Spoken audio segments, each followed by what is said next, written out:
నాకు ఇష్టమైన కుమారుడు అన్నాడు. కీర్తన 108వ కీర్తన 8వ వచనంలోను, కీర్తన 60వ కీర్తన 7వ వచనంలోను ఎఫ్రాయిము నా శిరస్త్రాణము అని అంటూ ఉన్నాడు. కీర్తన 108వ కీర్తన 8వ వచనంలోను, అలాగనే 60వ కీర్తన 7వ వచనంలోను ఎఫ్రాయిము నా శిరస్త్రాణము, ఎఫ్రాయిమును తీసుకెళ్ళి నా తల మీద పెట్టుకుంటున్నాను, నేను నా తల మీద పెట్టుకుంటున్నాను, నా నెత్తిని ఎక్కించుకుంటున్నాను నేనని ప్రియులారా ఎఫ్రాయిమును గురించి దేవుడు మాట్లాడుతూ వచ్చారు. అలాగనే మన కీర్తన పుస్తకాల్లోకి మనం కొన్ని వెళ్ళగలిగితే 78వ కీర్తన 78వ కీర్తన 78వ కీర్తన 67 నుంచి మనం కొన్ని వచనాలు చదవగలిగితే, కీర్తన 78వ కీర్తన 67 నుంచి కొన్ని వచనాలు చదవగలిగితే, పిమ్మట ఆయన యోసేపు గుడారమును అసహించుకున్నాడు, ఎఫ్రాయిము గోత్రమును కోరుకొనలేదు. వినాలి, యోసేపుని అసహించుకున్నాడు, ఎఫ్రాయిము గోత్రమును ఆయన కోరుకోలేదు. ముందేమో ముద్దు బిడ్డ అన్నాడు, నా శిరస్త్రాణం అన్నాడు. ఏమండి, ఇక్కడికి వచ్చేసరికి నేను కోరుకోలేదు అంటున్నాడు. బాగా వినాలి, నేను కోరుకోలేదు అంటున్నాడు. కొంతమంది ముద్దు బిడ్డలుగానే ఉంటారు, కొంతమంది దేవుని బిడ్డలుగా దేవుని ఏర్పాటు చేసిన సేవకులుగానే ఉంటారు. కానీ ప్రారంభంలో బాగానే ఉంటారు, కానీ రాను రాను ఏమైపోతారంటే వాళ్ళ క్రియలు మారిపోతాయి, వాళ్ళ చర్యలు మారిపోతాయి, వాళ్ళ ప్రవర్తన మారిపోతుంది, వాళ్ళ లోబడే విధానం మారిపోతుంది. ప్రియులారా, దేవునికి ఇచ్చే ఘనత, సేవకులకు ఇచ్చే ఘనతలో వాళ్ళు తగ్గించి వేస్తారు. ఏమండి, అనుభవం పెరిగే కొలది ఏమైపోతుందంట, ఏమైపోతుంది చెప్పండి, ముదురుతుందంట. ఏమండి, ముదురుతుందంట. సేవలో ముదురు యాసాలో, ఏమండి, ముదురు మాటలో ముదురు ప్రవర్తన ఎంత మాత్రం పనికిరాదు. ఒకవేళ ముదురుగా మాట్లాడితే దేవుడు మళ్ళా నిన్ను కిందకి నిశ్చేతకు లేకే జాయేగా. ఏం చేస్తాడు, మళ్ళా ఉప్పర్ లేకే జాయేగా. మీరు బాత్ నైసునతో నిశ్చేతకు లేకే. మాట వినకపోతే మళ్ళీ కిందకి గెంటుతాడు. ప్రియులారా, బాగా వినండి, ఎఫ్రాయిము ముద్దు బిడ్డ అన్నాడు, నా కుమారుడు అన్నాడు. ఇదిగో ఎఫ్రాయిము వంశంలోంచే రాబోయే తరాల్ని ఇవ్వాలి అనుకున్నాడు. కానీ ఎఫ్రాయిము అంట అరణ్యంలోకి వచ్చినప్పుడు, ఏమండి, ఐగుప్తులోంచి బయటకు వచ్చినప్పుడు, నది దాటిన తర్వాత 78వ కీర్తన 8, 9, 10, 11 వచనాలు నోట్ చేసుకోండి. 78వ కీర్తన 8, 9, 10, 11 వచనాలు నోట్ చేసుకోండి. ఎందుకు యోసేపుని అసహించుకున్నాడు, ఎందుకు ఎఫ్రాయిముని కోరుకోవడం మానేశాడు అని ప్రియుల మనం ఆలోచిస్తే, చదవండి, ఎవరు త్వరగా చదవండి. ఆయన యాకోబు సంతతికి ఆ శాసనములు నియమించెను, ఇజ్రాయేలు సంతతికి ధర్మశాస్త్రం అనుగ్రహించాడు. మన పితరులు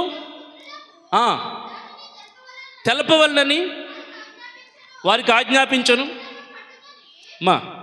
విండ్లను పట్టుకొని యుద్ధ కాలమున యుద్ధ సన్నద్ధులైన ఎఫ్రాయిము సంతతి వారు యుద్ధ కాలమున వెనక్కి తిరిగారు. నోట్ చేసుకోండి ఒక మాట. ఎఫ్రాయిముని ఎందుకు కోరుకోవట్లేదంటే, ముద్దు బిడ్డ అన్నాడు, నా ప్రథమ కుమారుడు అన్నాడు, నా శిరస్త్రాణము నా నెత్తిన మీద పెట్టుకుంటాను అన్నాడు.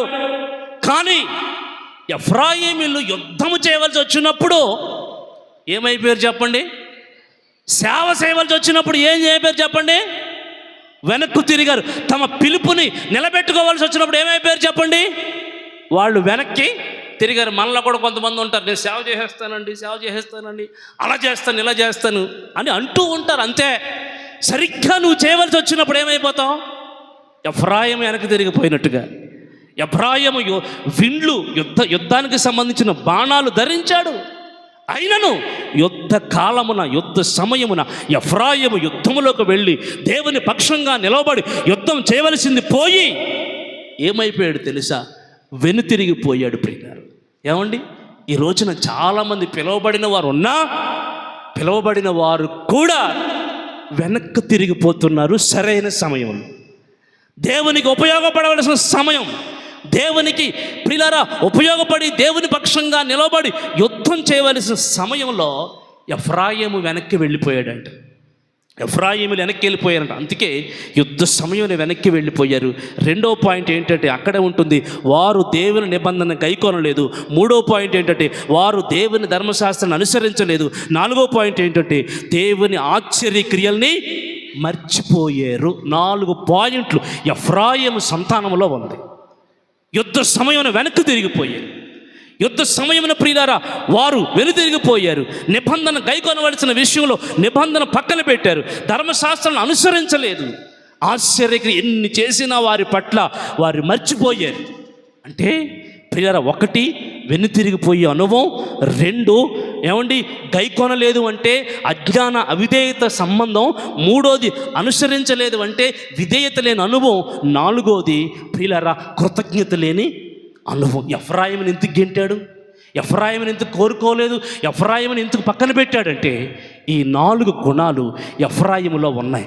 అందుకే నా ప్రియులారా ఎఫ్రాయిము గోత్రాన్ని పక్కన పెట్టి వదిలిపెట్టేశాడు. అసహించుకున్నాడు ఆయన. చూసారా, అసహించుకున్నాడు. ఈరోజున వినండి ప్రియులారా, దేవునికి ఎవరు కావాలంటే యుద్ధ సమయమున నిలబడిన వాళ్ళు కావాలి.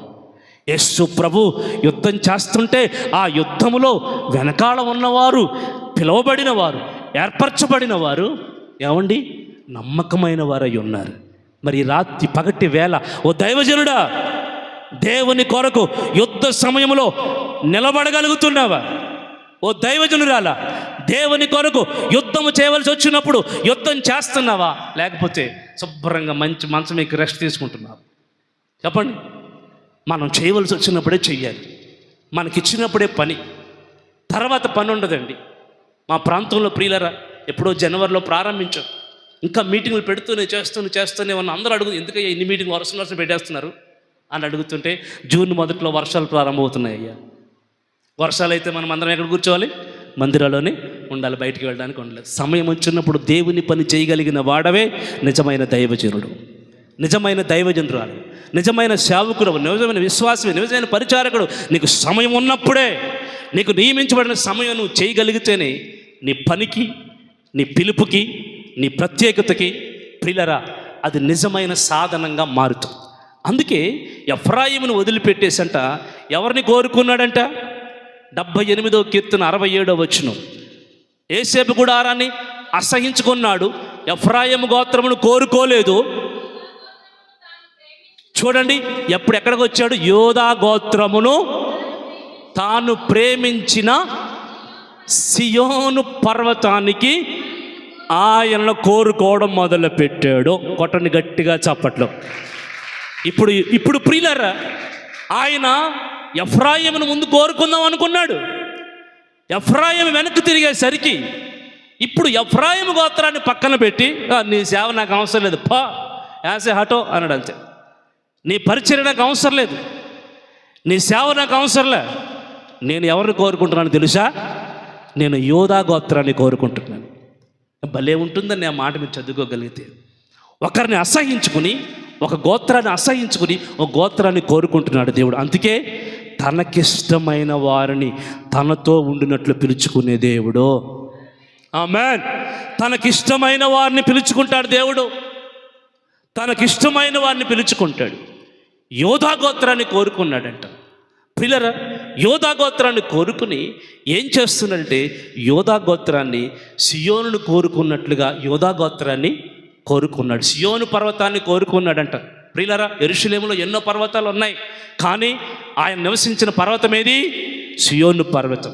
బైబిల్లో సియోను పర్వతం కూడా ఎక్కువ రాయబడింది. పరలోకంలో నిత్యములో కూడా సియోను మనకు కనిపిస్తుంది. ప్రియులారా, నిత్య సియోన్ని మనం చూస్తాం. ఎందుకంటే ఆయన కోరుకుంటే ఆ మహిమ వేరు. ఆయన కోరుకుంటే ప్రియులారా మనకు ఆ కృప వేరు. ఆయన మన ఇష్టపడి తన దగ్గర ఉండడానికి పిలుచుకుంటే ఆ సన్నిధి, ఆ యొక్క సందర్భాలు వేరు. అందుకే ఆయన దగ్గరికి పిలువబడిన మనం నమ్మకమైన వారిగా, పిలువబడిన వారిగా, ఏర్పరచబడిన వారిగా ఉంటే అన్ని విషయాల్లో దేవుడు మనకు జయాన్ని కలగచేస్తాడు. ఎఫ్రాయిము అంట నిబంధన గైకొన లేకుండా అయిపోయిందంటే ప్రియులారా, ఎఫ్రాయిము నిబంధన గైకొనలేని వ్యక్తిగా మారిపోయినట్లుగా మనం చూస్తాం. అందుకే ఆధిపత్యం ఉన్నా, గొప్ప జనమైనా, గొప్ప బలమున్నా, గొప్ప అవకాశాలున్నా ఆ వంశాన్ని, ఆ గోత్రాన్ని పక్కన పెట్టిగా మనం చూస్తున్నాం. యూదా గోత్రాన్ని దేవుడు కోరుకున్నాడు. యూదా గోత్రాన్ని ఎప్పుడు కోరుకోవడం మొదలుపెట్టాడు చెప్పండి ఒకసారి, చెప్పాలి.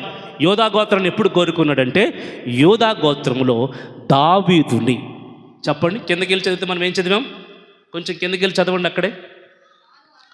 తాను అంతరిక్షము కట్టినట్లు, తాను భూమిని నిత్యముగా స్థాపించినట్లు తన పరిశుద్ధ మందిరమును కట్టించెను. అది తన దాసుడైన దావీదును కోరుకున్నాడు. Praise the Lord. చూడండి ప్రియులారా, దాసుడైన దావీదును కోరుకున్నాడంట. దావీదు కంటే ఎంతమంది పెద్దవాళ్ళు ఉన్నారు? 7 పెద్దవాళ్ళు ఉన్నారు. దావీదు కంటే 7 పెద్దవాళ్ళు ఉన్నారు. వాళ్ళందరూ అందం కలిగిన వాళ్ళు, బాగా చదువుకున్న వాళ్ళు, రూపసైన వాళ్ళు, ఎత్తైన మనుషులు, మిలిటరీలో గవర్నమెంట్ ఉద్యోగం చేస్తున్నారు. కైనను ప్రియులారా వారెవరిని కోరుకోక సమూయేలుతో అంటాడు, నువ్వు 10 రూపాయలు లక్ష్య పెట్టగా, వాళ్ళ అందాన్ని చూసి లక్ష్య పెట్టగా, వాళ్ళ రూపాన్ని చూసి లక్ష్య పెట్టగా, వాళ్ళ జాబును చూసి లక్ష్య పెట్టగా, ఇదిగో నేను ఎవరిని కోరుకోలేదు, నేను కోరుకున్న వారు ఎవరో కాదు. ఆ తండ్రితో అడుగుతున్నాడు, సమూయేలు నీ కొడుకులు 7 ఇంకెవరైనా ఉన్నారా అంటే, ఆ తండ్రి అంటాడు, ఉన్నాడయ్యా ఒకడు కడసారిపోడు ఉన్నాడయ్యా, వాడు ఎప్పుడు చూసిన గేదెలు కాసుకోవడం, ఏమండి గొర్రెలు కాసుకోవడం, ఎప్పుడు చూసిన అరణ్యంలో ఉంటాడయ్యా, ఇప్పుడు కష్టమయ్యా, లేదు ఆయన్ని పిలిపించు, వచ్చే వరకు నేను ఉంటానన్నాడు. ఆ దావీదు అలాగను వస్తున్నాడు అంతే లోపలికి. దేవుడు అంటున్నాడు, ఇదిగో ఇతనే నేను కోరుకున్న వాడు, ఇతన్ని వెంటనే అభిషేకించు. కొట్టొచ్చుగా గట్టిగా చప్పట్లు. 7 చూస్తున్నారు, 7 అన్నదమ్ములు చూస్తున్నారు, యోగ్యత, అర్హత, గొప్పతనము, తెలివి, జ్ఞానం కలిగిన వాళ్ళు. అయితే వాళ్ళు అలాగను ఉండగా ప్రియరా ఎందుకు పనికిరాని దావీదుని, గొర్రెల దొడ్డులోంచి వచ్చి ప్రియరా ఎందుకు పనికి నీచంగా చిన్నతనంగా ఉన్న దావీదుని వెంటనే అభిషేకిస్తుంటే అందరూ తెల్లబోయినట్టు చూస్తారు. తండ్రి కూడా చూస్తున్నాడు, ఏంటి నా చిన్న కొడుకు రాజు అవ్వటమా, వీడికి యోగ్యత లేదు, అర్హత లేదు, ఎన్నిక లేడని పశువుల కొట్టలో ఉంచానే ఇతన్ని. ఇతడు దేవుడు కోరుకున్నాడా? కొట్టొచ్చుగా గట్టిగా చప్పట్లు. ఇతడు కోరుకుంటే ఇతడు దేవునికి ఎంత ఇష్టమైన మనుష్యుడో. Praise the lord. దేవునికి ఎంత ఇష్టమైన మనుష్యుడు ప్రియరా. అందుకే దావీదు అంటండి ఏం చేశాడో తెలుసా? దావీదు ప్రియరా ఎలా సేవ చేశాడంటే మనం చూస్తూ ఉంటే అతడు దేవునికి ఏమండి ఇష్టుడుగా, అక్కడ చదవని కీర్తన 78 కీర్తనలు మనం చదివిన మాట చదవని కీర్తన. దావీదును కోరుకుని వినండి, గొర్రెల దొడ్డిలోంచి అతన్ని పిలిపించాడు. ఒకటి వినాలి, దావీదును కోరుకున్న దేవుడు గొర్రెల దొడ్డిలోంచి పిలిపించాడు. అమ్మ ఒకసారి ఆగుదామా, ఎక్కడి నుంచి పిలిపించాడు చెప్పండి? గొర్రెల దొడ్డిలోంచి పిలిపించాడు. ఏమండి అంటే గొర్రెల దొడ్డి అంటే ఉద్యోగం అని నేను అంటాడు, వ్యాపారము అని అంటాడు. ఏమండి దేవుడు కోరుకున్నవాడు పిలిచినప్పుడు ఎక్కడి నుంచి రావాలి? ఉద్యోగంలోంచి అయినా రావాల్సిందే, వ్యాపారంలోంచి అయినా రావాల్సిందే, సిరి సంపదల్లోంచి అయినా రావాల్సిందే. కారణం ఏంటి? కోరుకున్నాడు కదా, ఇష్టడుగా కోరుకున్నాడు కదా. కానీ కోరుకున్నా సరే మనం ఏం చేస్తున్నాం? ఆ గొర్రెల దొడ్డిని వదలట్లా, గొర్రెల దొడ్డిని విడిచిపెట్టట్లా. కోరుకున్న వాడికి, పిలిచిన వానికి ప్రియులారా మనం విధేయులైతే మనకున్నది ఎంతైనా వదిలిపెడతాం, ఏదైనా వదిలిపెడతాం, ఎంతైనా సరే విడిచిపెడతాం. ఇక్కడ దావీదును కోరుకుని గొర్రెల దొడ్డులోంచి పిలిపించాడు. పిలిపించి ఏమంటే పాడి గొర్రెలను వెంబడించటం మాన్పించి, అది పాడి గొర్రెలను వెంబడించుట మాన్పించాడు. ఒకటి పిలిచాడు, దొడ్డిలోంచి పిలిచాడు. 2 వెంబడించే ఆ గొర్రెలను వెంబడించే ఆ జీవితాన్ని విడిపించాడు, మాన్పించాడు. బాగా వినాలి, మాన్పించాడు. దేవుని సేవ చేయాలనుకున్న వాళ్ళు ఏం చేయాలి తెలుసండి? మానాలి. ఎంత పాలిచ్చే గొర్రెలైనా సరే విడిచిపెట్టాల్సిందే, ఎంత ఆదాయం వచ్చేదైనా సరే విడిచిపెట్టాల్సిందే, ఎంత సేవకి ఎంత నీ ఇంటికి నీకు జీవన పోరాటమైన సంబంధంగా నీకు ఉపయోగపడేదైనా సరే మానవలసిందే. ఈ రోజున మానకుండా చేస్తున్నారు చాలామంది. బాగా వినండి, దేవుడు కోరుకున్న వాళ్ళు కాదేమో అని నేను అనుకుంటాను ఒక్కొక్కసారి. ఏమండి నా 18వ సంవత్సరంలో మారు మనసు పొంది ప్రభు దగ్గరికి వచ్చాను. ఇప్పటికి ఇంచుమించుగా 24 సంవత్సరాలు ఈ సేవా జీవితం నాది. ఏమండి, నాకున్న అన్నీ వదిలిపెట్టి దేవుని కొరకు మాత్రమే జీవిస్తూ ఉన్నాను. ఇతను పాడి గొర్రెలను విడిపించుట మాన్పించాడంట. భలే రాయబడుతున్న మాట. పిలిపించాడు, మాన్పించాడు.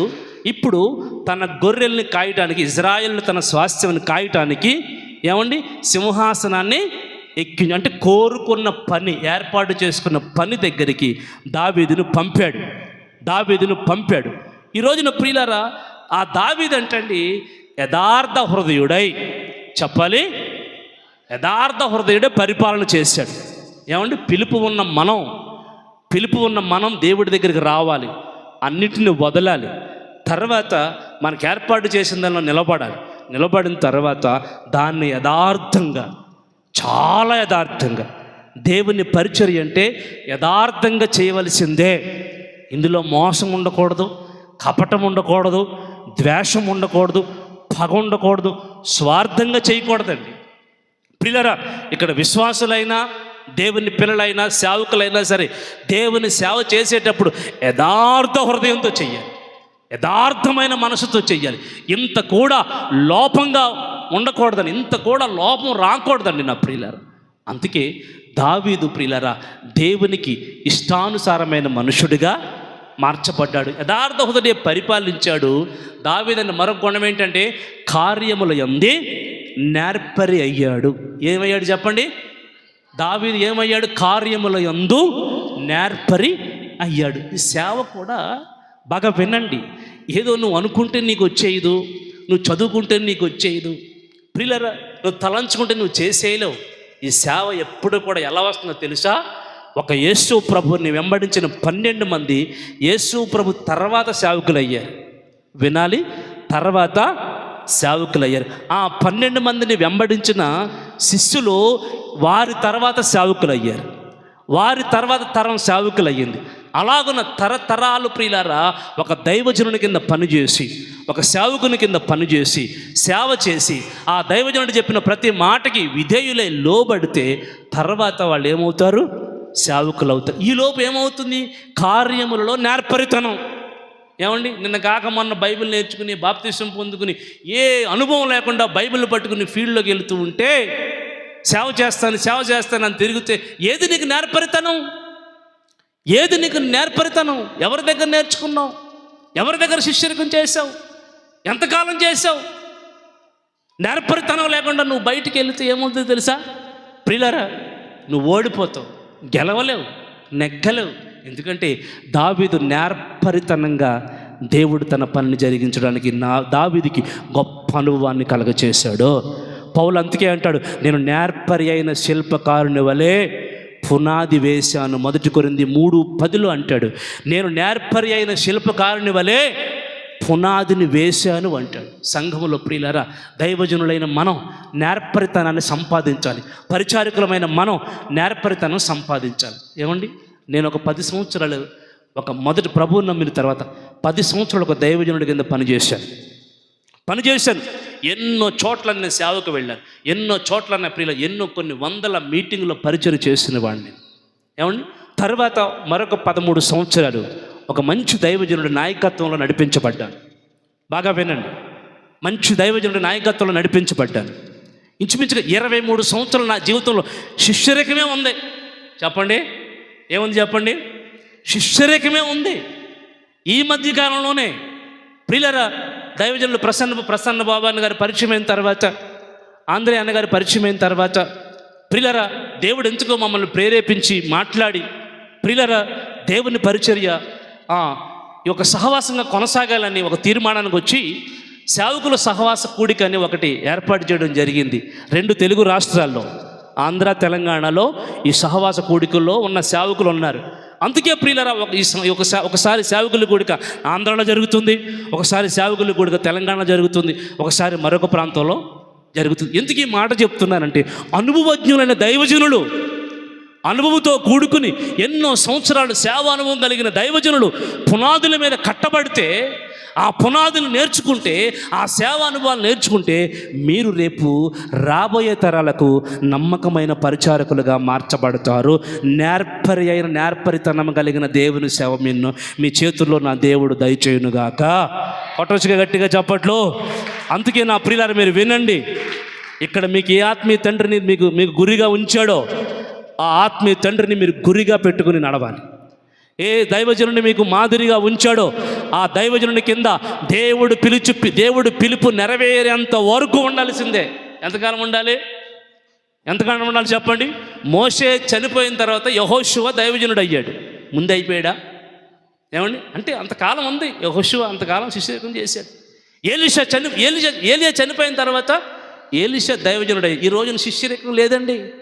బాగా విన్న నా ప్రియులారా, నా యవ్వన జనాంగమా, క్రొత్తగా అభిషేకించబడిన నా దైవజనులారా, నా దేవుని బిడ్డలారా, మీరు ఎంతకాలం దేవుడు మీ దైవజనుల చేతుల కింద ఉంచుతాడో అంతకాలం మీరు ఉన్నప్పుడు మీరు నేర్పరి అయిన పనికారుల వల్లే మారుతారో.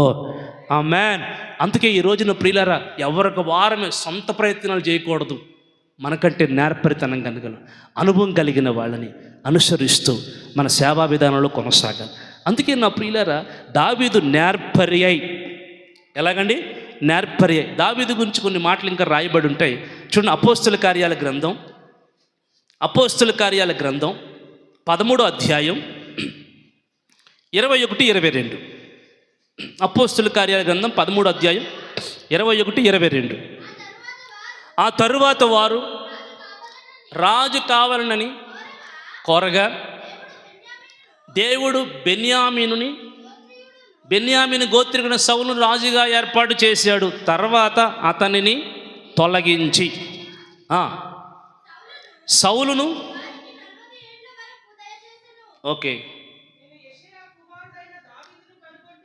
నేను దావీదును కనుగొంటిని. నోట్ చేసుకోండి, దావీదు ఇష్టానుసారమైన మనుష్యుడు. దావీదుని ఎందుకు రాజ్యం అప్పగించాడు? తనకిష్టమైన వ్యక్తి. వినండి బాగా, తనకిష్టమైన వ్యక్తి. అతడు నా ఉద్దేశములన్నీ నెరవేరుస్తాడు. సేవ అంటే ఏంటనుకుంటున్నారు ఈ రోజున? ఏమండి? దేవునికి ఇష్టంగా ఉండడమే కాదు, దేవుని ఉద్దేశాలన్నీ నెరవేర్చాలి. Praise the lord.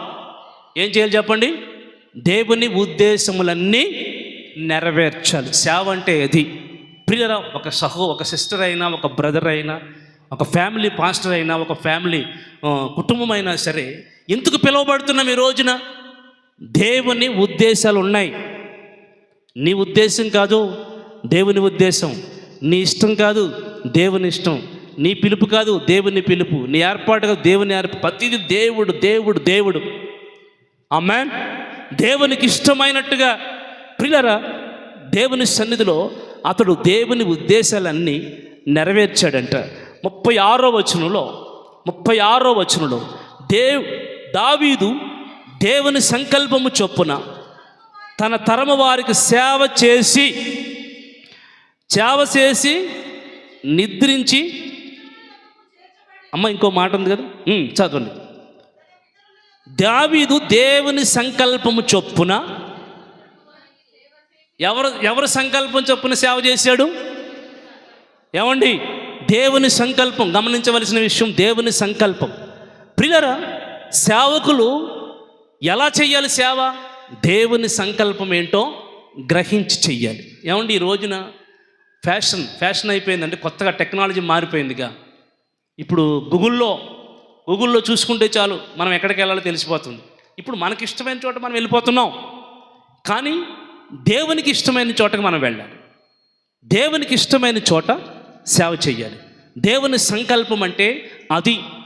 దేవుని సంకల్పానికి ప్రియులారా, దేవుని పని, వర్క్ అని, డిజైర్ అని, దర్శనం అని, అలాగనే కొన్ని పేర్లు రాయబడి ఉన్నాయి. మనం ఈ రోజున దేవుని సంకల్పం అంతా నెరవేర్చేవారిగా మార్చబడదుము గాక. ఆమెన్. చెప్పాలి ఆమెన్. ఆమేన్. మరి ఈ రోజున దావీదుకి ఇష్టమైనట్లు దావీదు దేవునికి ఇష్టానుసారంగా మారి దావీదు దేవుని ఉద్దేశాలను నెరవేర్చి దేవుని సంకల్పమును నెరవేర్చి ఏం చేశాడంట? తన తరము వారికి ఏం చేశాడు చెప్పండి? సేవ చేసి తన ఇంటి వరకు చేసుకున్నాడా? తన బంధువులు చేసుకున్నాడా? ఏమండి, తన రక్త సంబంధులు చేసుకున్నాడా? తన తరము, ఈ తరములో నీవే నీతిమంతుడవని నోవాహుతో చెప్పిన దేవుడు. ప్రియులారా, దావీదు తన తరము వారి అంతటికీ సేవ చేసి నిద్రించాడంట, తన కాలాన్ని ముగించుకున్నాడు. మనం కూడా ఏం చేయాలి తెలుసా? దేవుని సంకల్పం చొప్పున సేవ చేసి కడ వరకు మన పిలుపును ముగించుకుందుముగాక. ఆమేన్. ముగించుకుందుముగాక. ప్రియులారా, ఇలాగున దేవుడు దావీదును ఎఫ్రాయిమును పక్కన పెట్టి దావీదును కోరుకున్నాడు. ఎఫ్రాయిమును పక్కన పెట్టి దావీదుని వినాలి. ఎఫ్రాయిమును పక్కన పెట్టి ఎఫ్రాయిము గోత్రాన్ని పక్కన పెట్టి యోధా గోత్రాన్ని కోరుకున్నాడు. ఎందుకంటే యోధా గోత్రములో దేవునికి ఇష్టానుసారమైన మనుషుడు దావీదు. యోధా గోత్రములో ప్రియులరా దేవుని ఉద్దేశాలు నెరవేర్చేవాడు. యోధా గోత్రంలో దేవునికి ఇష్టమైన మనుషుడు. యోధా గోత్రంలో దేవుని సంకల్పం అంతా నెరవేర్చబడేవాడు. నీవు దేవుని సంకల్పం సంపూర్ణంగా చేసే ఒక నిశ్చయత కలిగి నీకుంటే ఖచ్చితంగా నీ చేతుల్లో తన దేవుడు తన సేవను పెడతాడు. మ్యాన్, నీ చేతుల్లో తన సేవను పెడతాడండి. అందుకే నా సంకల్పం కాదయ్యా. ఇందాక పాట పాడారు, ఏమండి, నా పట్ల నీ ఏర్పాటు ఏంటో తెలియపరచు ప్రభువా అని ఎవరో పాట పాడారు వచ్చే సమయానికి. ఏమండి, నిజం, నాకు రాదు కానీ చెప్తున్నాను. నిజం అండి, నీ పట్ల ఏర్పాటు ఏంటి? నువ్వే సంకల్పం చొప్పున సేవ చేయాలి. నువ్వు వివాహం కాకుండా ఇక్కడ మన మధ్యన సేవకుల్లో వివాహం కాకుండా ప్రతిష్ఠ కలిగిన దైవజనులు సేవ చేస్తున్నారు. ఇంకా కొంతమంది వివాహాలే దేవుని పరిచయం చేస్తున్నారు. ఇంకా కొంతమంది దేవుని సేవకు సమర్పించుకోవాలని ఒక విశ్వాసంతో ఉన్నవాళ్ళు ఉన్నారు. ప్రియులారా, మీరు వినండి, నీ పట్ల సంకల్పం ఏంటో వేరే మనిషిని చూడొద్దు, వేరే వ్యక్తిని చూడొద్దు. నీ పట్ల సంకల్పం ఏంటో సూటిగా దేవుణ్ణి అడుగు. ఖచ్చితంగా నా దేవుడు బయలుపరిచి నీకు స్వరమిచ్చి మాట్లాడును గాక. ఆమేన్. ఇంకొక 2 విషయాలు క్లుప్తంగా, సమయం అయిపోయింది నా సమయం. 2 విషయాలు ఒక 10 నిమిషాలు 10 నిమిషాలు అమూల్యమైన సబ్జెక్టులకు మనం వచ్చాం. 10 నిమిషాలు చెప్పి ముగిస్తాను. ఇప్పుడు ఎవరిని కోరుకున్నాడు చెప్పండి? దావీదు యోధా గోత్రాన్ని కోరుకున్నాడు. ఇందాక అయ్యగారు ఆరాధన చేసినప్పుడు ఆరాధనలో ఒక ప్రసంగమే చెప్పారు. మొదటి ఆరాధనలో లేవి గోత్రికుల్ని, ఏమండి, దేవుడు అసలు యాజకత్వం చేయడానికి ఎవరిని కోరుకున్నాడు చెప్పండి? లేవి గోత్రుని కోరుకున్నాడు. సిమియోన్ని ఏమండి ఎప్పుడు కోరుకున్నాడు? ఎఫ్రాయిము మాట వినకపోతే, ఎఫ్రాయిము అరణ్యంలో ఎదురు తిరిగితే, బయలుదేరిన ప్రయాణం ఇక్కడ అరణ్యయాత్ర ప్రారంభమైంది. ఇక్కడికి వచ్చేసరికి ఎఫ్రాయిము ఎదురు తిరిగాడు. యుద్ధ సమయంలో వెనక్కి వెళ్ళిపోయాడు. దేవుని దుఃఖపరిచాడు, దేవుని బాధ పెట్టాడు. ప్రియులారా, అటువంటిప్పుడు దేవుడు బాధపడి దుఃఖపడి నా పరిచర్య యాజకత్వం ఎవరికి ఇవ్వాలి అనుకున్నాడు. కొంచెం ఎదరికొచ్చేసరికి హోరేబు పర్వతం మీద నుంచి హోరేబు పర్వతం లేదా సీనాయి పర్వతం నుంచి దిగి వస్తూ ఉన్న మోషే 10 ఆజ్ఞల పలకలు పట్టుకుని వచ్చేసరికి కింద ఇశ్రాయేలులందరూ ఏం చేస్తున్నారంటే, ఐగుప్తులోంచి వచ్చిన ఆ మనసులో ఉన్న దూడ రూపానికి ప్రతిమకి నమస్కారం చేస్తూ ఇశ్రాయేలులందరూ పాపములో పడిపోతే ప్రియులారా, మోషేకి వెంటనే కోపం వచ్చి ఆ తెస్తున్న 2 పలకల్ని నేలన వేసి కొట్టి ఇక ఏం చేయాలో అర్థం కాక మోషే గారు అంటూ ఉన్నారు, ఇదిగో యెహోవా నేడు మన మధ్యన తీర్పు తీర్చబోతున్నాడు. మీరందరూ దేవుని పక్కన ఉన్న వారందరూ యెహోవా పక్షాన ఎవరు ఉంటారో వారందరూ నా దగ్గరికి రండి. ఆ బయలు ప్రవక్త అయితే, బయలు దేవుడైతే ఆ బయలు పక్కన ఎవరు నిలబడతారో వారి పక్కన ఉండండి అనగానే, నా ప్రియులరా, చాలామంది ఆ ఆరుతో ఉండిపోయి ఇంచుమించుగా 11 గోత్రాల జనం బయలుదేవతే దేవుడని ఆరాధన చేస్తూ ఉండిపోతే ఒక్క లేవి గోత్రికులు మాత్రమే ఎక్కడికి వచ్చారు తెలుసా? మోషే పక్కకు వచ్చారు, దేవుని పక్కకు వచ్చారు. అహరోను, మోషే, లేవీలు నిలబడి ఒక పక్క ప్రియులారా ఇశ్రాయేలులు అందరూ బయలుదేవుడు మాకు బయలే కావాలంటూ ఉంటే ప్రియులారా వాళ్ళ పాపం మానలేదు. ఇక మోషే అన్నాడు, ఇదిగో నేడు మీ జీవితాన్ని దేవుని సేవ కొరకు ప్రతిష్ఠించబోతున్నాడు. గట్టిగా కొట్టు చప్పట్లు. నేడు మీ జీవితాన్ని దేవుని సేవ కొరకు శాశ్వత కాలము తనకు బలిపీఠం మీద సర్వాంగ బలి అర్పించినట్టుగా మిమ్మల్ని కోరుకోబోతున్నాడు. కాబట్టి నేడు మీరు అదిగో కనబడుతున్నాడే నీ అన్న, కనబడుతున్నాడే నీ చెల్లి, కనబడుతుందని నీ తల్లి, కనబడుతున్నాడే నీ తండ్రి, నీ తల్లి, నీ తమ్ముడని చూడతో వెళ్ళు, బయలుకు నమస్కరించిన ప్రతి ఒక్కరిని నరుకో అని మోషే గారు సెలవిస్తే, ప్రియులరా ఇప్పుడు లేవీలందరూ వచ్చారుగా ఆ పక్షానికి. ఈ సందర్భం ఎక్కడ ఉంటుందంటే 32వ అధ్యాయం నిర్గమాకాండంలో ఉంటుంది. నిర్గమాకాండం 32వ అధ్యాయంలో ఉంటుంది. మీరు అలాగ ఉంచుకోండి అంతే. ప్రియులారా, ఎప్పుడైతే లేవీలు వచ్చారో ఆ లేవీలందరూ తమ కత్తులు తీసుకుని ఎవరిని, ఇజ్రాయేలులో ఉన్న ప్రియులారా మిగిలిన గోత్రాల్లో ఉన్న అన్నదమ్ములు కావచ్చు, తల్లిదండ్రులు కావచ్చు, చెల్లెళ్ళు కావచ్చు, ఎందుకంటే దేవుని పక్షాన లేనివాడు నాకు అన్నైనా ఒకటే, దేవుని పక్షాన లేనివాడు నాకు తమ్ముడైనా ఒకటే, దేవుని పక్షాన లేనివాడు నా చెల్లైనా ఒకటే అని లేవి గోత్రికులు, లేవీలందరూ కలిసి 3000 మందిని ఒక్కరోజు చంపారు. కొట్టొచ్చుగా గట్టిగా చప్పట్లు. ఎందుకు కొట్టమన్నానంటే, ఏమండి, లేవీలో అన్న, తమ్ముడు, అక్క, చెల్లి అనే భేదం చూడకూడదు.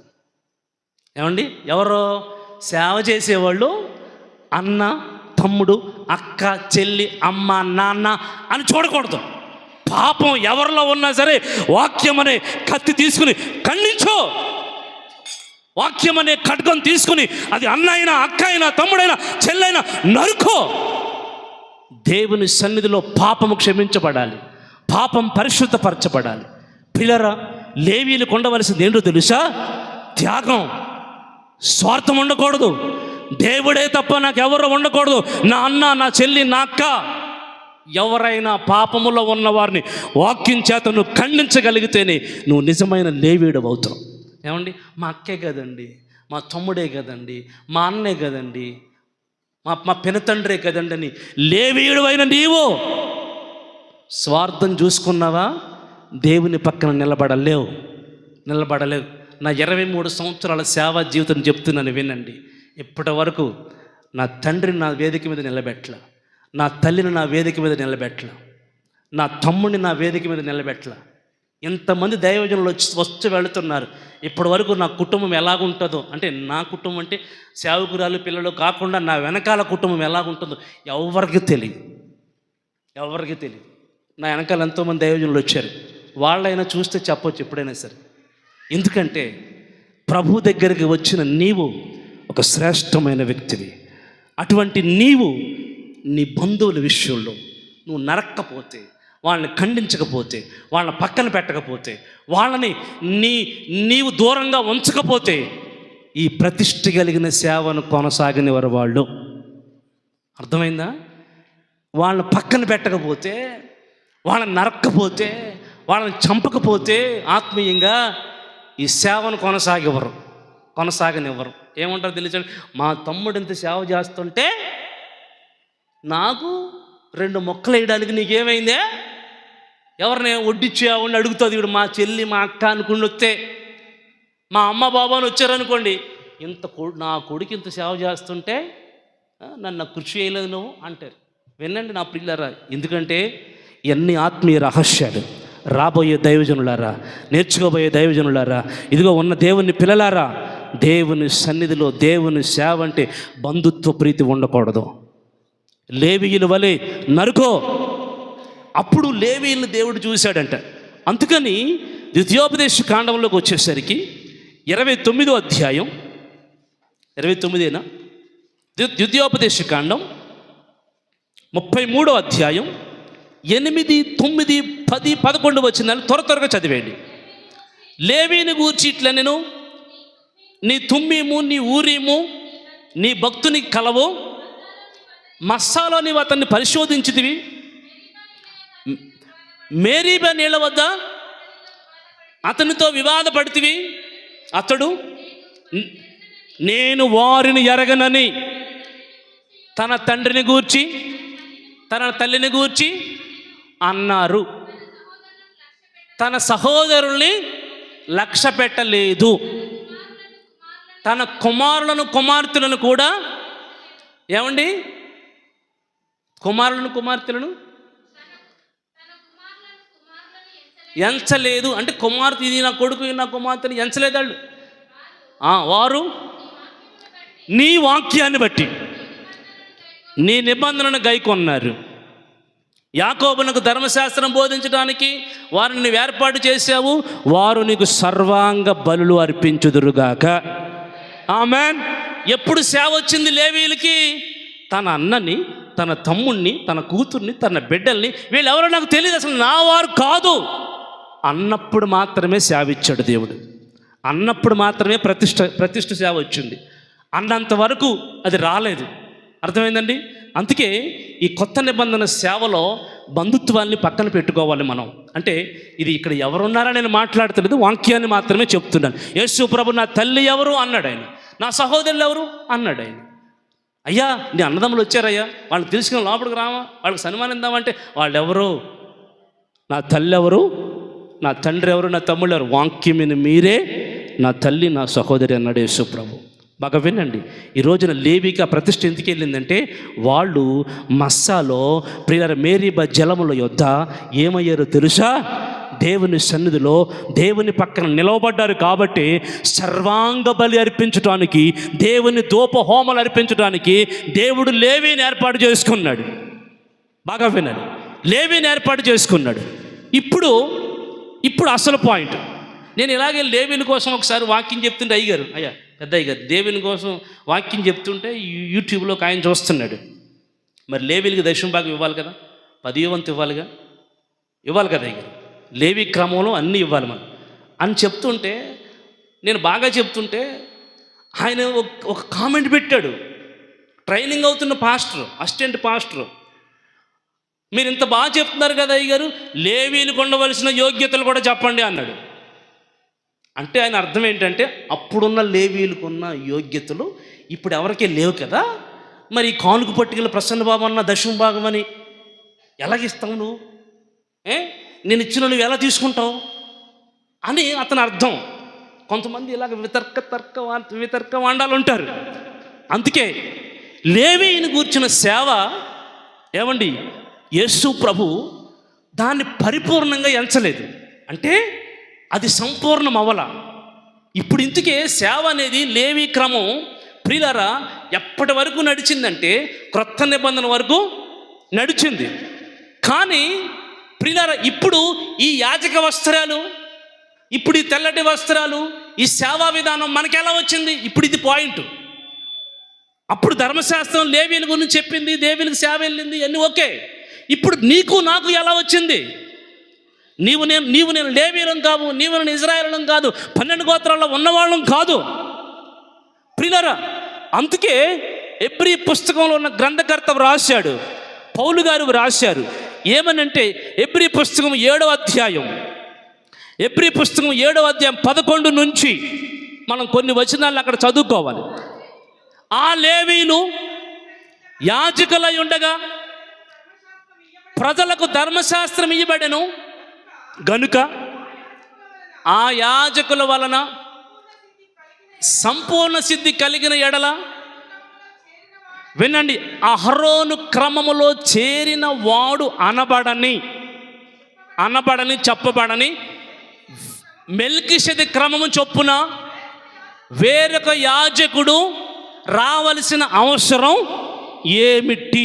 ప్రశ్న. ఇంతమంది లేవీలు సేవ చేస్తున్నారుగా, ఇంతమంది లేవీలు సేవ చేస్తుంటే లేవీ గోత్రంలో నుండి కాకుండా, ఏమండి, లేవీ క్రమంలో నుండి కాకుండా, అహరోను క్రమంలో నుండి కాకుండా వేరొక క్రమం అనగా మెల్కీషెదెకు క్రమములో మరొక యాజకుడు ప్రభువైన యేసుక్రీస్తు రావలసిన అవసరం ఏంటి అని ప్రియులారా పౌలు అడుగుతున్నాడు. వాళ్ళని ప్రశ్నిస్తున్నాడు, ఎబ్రీ సంఘస్థులను ప్రశ్నిస్తున్నాడు. లేవీలు యాజకులై ఉండగా ధర్మశాస్త్రం ఇవ్వబడింది. ఆ ధర్మశాస్త్రం ప్రియులారా ప్రజలకు సంపూర్ణ సిద్ధి కలగచేయలేదు గనుక ఆ క్రమంలో చేరక, ఎవరో యేసు ప్రభు ఏ గోత్రంలో జన్మించాడు చెప్పండి? యోధా. అక్కడ మీకు కిందకి వెళ్తే అక్కడే రాసుకుంటాం, యేసుక్రీస్తు యోధా గోత్రంలో జన్మించాడన్న మాట స్పష్టము అంటాం. ఎందుకంటే లేవి గోత్రములో జన్మిస్తే శరీర సంబంధమైన యాజకత్వము, ప్రియులారా ఆచార సంబంధమైన యాజకత్వంలో ఉంటాం మనం. అందుకే యేసుక్రీస్తు లేవి గోత్రంలో చేరక, లేవి గోత్రంలో పుట్టక, ఆ ఎఫ్రాయిము గోత్రాన్ని అసహించుకుని యోధా గోత్రాన్ని కోరుకుని దావీదును రాజుగా చేసుకుని దావీదు వంశంలోంచి యేసుక్రీస్తు యోధా గోత్రములో క్రొత్త నిబంధన ప్రధాన యాజకుడిగా మనందరి కొరకు ఈ లోకానికి దిగి వచ్చిన యేసయ్య. కొట్టు కొట్టు కొట్టు, గట్టిగా కొట్టు, గట్టిగా బిగ్గరగా కొట్టు చప్పట్లు. ఈ రోజు నుండి యాజకత్వ ధర్మం లేవి క్రమం కాదు, యేసయ్య యేసుక్రీస్తు క్రొత్త నిబంధన మెల్కీసెదెకు క్రమం. ఏ క్రమములో, మెల్కీసెదెకు క్రమములో వంశం ఉండదు, జాతి ఉండదు, కులం ఉండదు, మతం ఉండదు, భేదం ఉండదు, ఎత్తు ఉండదు, పొడుగు ఉండదు, పొట్టు ఉండదు, ధనం ఉండదు, డబ్బు ఉండదు. ఎవరినైనా తనకిష్టమైన వారిని పిలిచి తన పక్కన నిలబెట్టుకుంటాడు. ఆమేన్. ఈ మర్మం తెలిస్తే, ఈ రహస్యం తెలిస్తే, ఏమండి లేవీల యోగ్యతలేంటి, లేవీల అర్హతలేంటి అని ప్రశ్నించవలసిన అవసరం లేదు. ఇప్పుడు మనం లేవీ క్రమంలో లేంగా. ఏ క్రమంలోకి వచ్చాం? మెల్కీసెదెకు క్రమం. అబ్రహాం దగ్గరికి వచ్చిన మెల్కీసెదెకు అబ్రహామును ఆశీర్వదించాడు.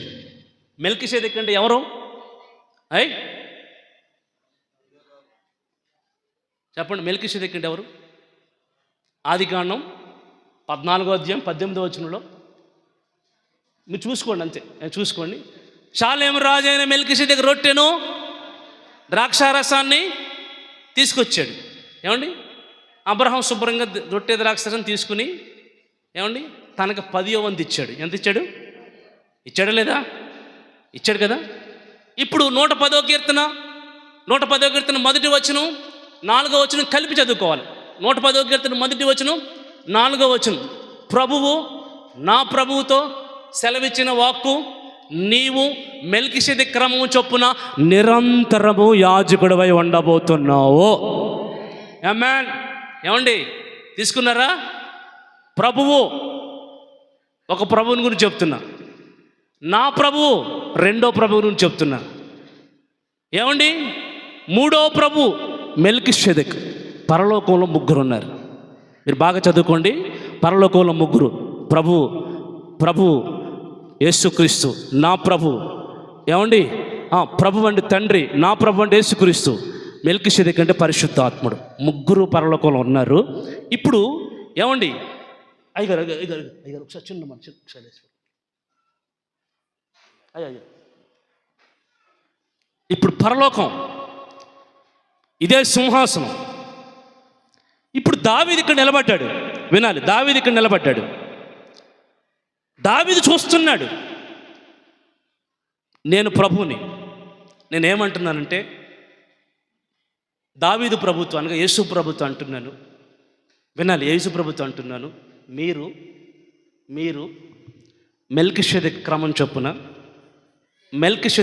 చొప్పున ఈ భూలోకానికి వెళ్ళి నిరంతర యాజకత్వాన్ని చేయబోతున్నారు. కొట్టొచ్చి గట్టిగా చెప్పండి. ఆమేన్. అక్కడ ప్రమాణం చేయబడింది 110వ కీర్తనలో. ఈ మెల్కీసెదెకు అప్పటికే అబ్రహామును ఆశీర్వదించేశాడు, మళ్ళీ పరలోకానికి వెళ్ళిపోయాడు. యేసయ్య అన్న మాట కరెక్ట్ కాదు, రాజు అన్న మాట కరెక్ట్ కాదు. మెల్కీసెదెకు పరిశుద్ధాత్మ దేవుడు. దీనికి అర్థం ఎబ్రీ పత్రిక 7వ అధ్యాయం 1 నుంచి 5 వచనం చదువుకోండి. అక్కడ మెల్కీసెదెకుని గురించి బాగా రాయబడి ఉంటుంది. అవి కూర్చోండి. ఇప్పుడు యేసు ప్రభు అంటండి ఈ మెల్కీసెదెకు క్రమం చొప్పున ఈ లోకానికి వచ్చి ఏమండి మనకి ఈ యాజక ధర్మాన్ని అప్పగించాడు. ఇప్పుడు మనం సేవ చేసేదంతా ఏ క్రమం చెప్పండి? మెల్కీసెదెకు క్రమం. ఈ క్రమంలో వంశం ఉండదు, జాతి ఉండదు, కులం ఉండదు, చదువు ఉండదు, జ్ఞానం ఉండదు. ఎవరినైనా సరే దేవుడు పిలుచుకోవచ్చు. అర్థమైందా? తనకిష్టమైన వారిని పిలుచుకోవచ్చు. పిలిచిన వాళ్ళు మాత్రం ఎలా ఉండాలి? పిలువబడిన వారు, ఏర్పరచబడిన వారు, నమ్మకమైన వారిగా ఉండాలి. ఆమేన్. ఉండాలి. ఆఖరికి ఒక్క మాట ఏమండి అపోస్తుల కార్యాలు 4వ అధ్యాయం 13వ వచనంలో వారు యేసు ప్రభుతో కూడా ఉండిన వారని గుర్తెరిగారు. యేసు ప్రభుతో కూడా ఉన్నారు అంటే యేసు ప్రభు తన దగ్గరికి పిలిచి యేసు ప్రభుతో ఎవరుంటారో వాళ్ళని లోకస్తులు గమనిస్తారు. బాగా వినాలి. ఎవరు గమనిస్తారు? లోకస్తులు. అద్భుతాలు జరుగుతుంటే లోకస్తులు గమనిస్తారు. ఆశ్చర్యాలు జరుగుతుంటే లోకస్తులు గమనిస్తారు. యేసు ప్రభుని సిలువకు తీసుకెళ్ళేటప్పుడు కూడా పేతుని పిలిచి అంటుంది, ఒక పిల్ల అంటుంది, నువ్వు వేస్తూ ఉన్నావుగా లేవా? నేను లేనన్నాడు. కొంచెం దూరం వెళ్ళి ఇంకొకటి అడిగాడు, లేస్తూ ఉన్నావు? లేనన్నాడు. ఇంకో కొంచెం దూరం లేవా అని 3 సార్లు అందరూ అంటారు, నువ్వు వేస్తూ ఉన్నావు. ఈ లోకంలో ఉన్న మనం పిలుపు కలిగి యేసయ్యతో ఉన్నామన్న సంగతి అందరూ చూస్తారు. ఏమండి, యేసయ్యతో లేకపోతే ఎవరు గుర్తించరు నిన్ను. యేసయ్యతో ఉంటే లోకంలో నువ్వు పబ్లిక్ అవుతావు, లోకంలో తెలియపరచబడతావు, లోకంలో నీ కార్యాలు తెలియపరచబడతాయి, లోకంలో అనేక మందికి సాక్షిగా బ్రతుకుతావు నువ్వు.